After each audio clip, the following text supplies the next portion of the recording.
Huli ka isang lalaking nag-alay Spider-Man sa pagnanakaw ng mga kable ng kuryente sa Antipolo City. May unang balita, si EJ Gomez.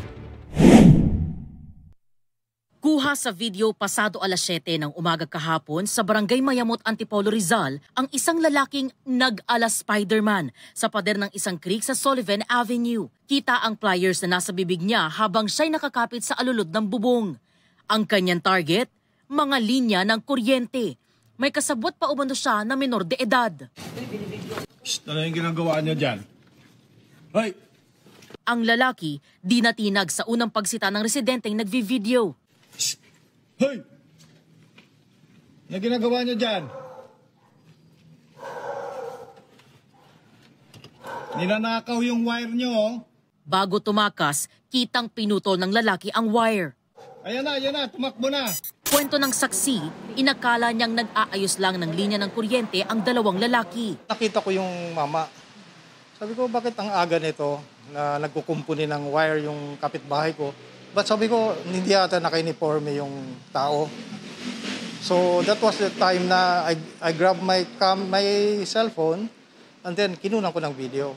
Before going down, before jumping off, pinutol nila uli yung wire. So sabi ko, babalikan to. Sabi ko, babalikan nila to.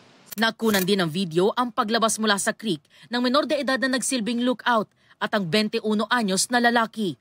Nakunan pa sa mga CCTV ng barangay ang paglalakad ng dalawang sospek. Sa isang punto, nakausap pa ng mismong presidente ng Homeowners Association sa subdivision ang isa sa mga sospek. Dahil nga markado na siya sa subdivision, tinanong ko pa siya, sabi ko, saan ka na naman galing? Ba't nandito ka sa loob ng subdivision?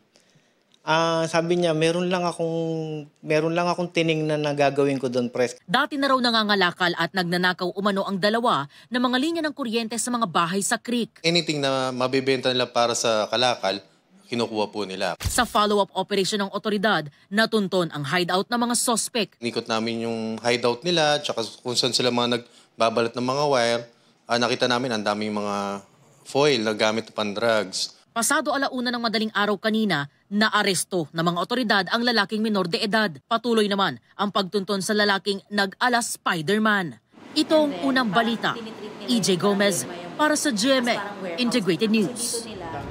Igan, mauna ka sa mga balita, mag-subscribe na sa GMA Integrated News sa YouTube para sa iba't ibang ulat sa ating bansa.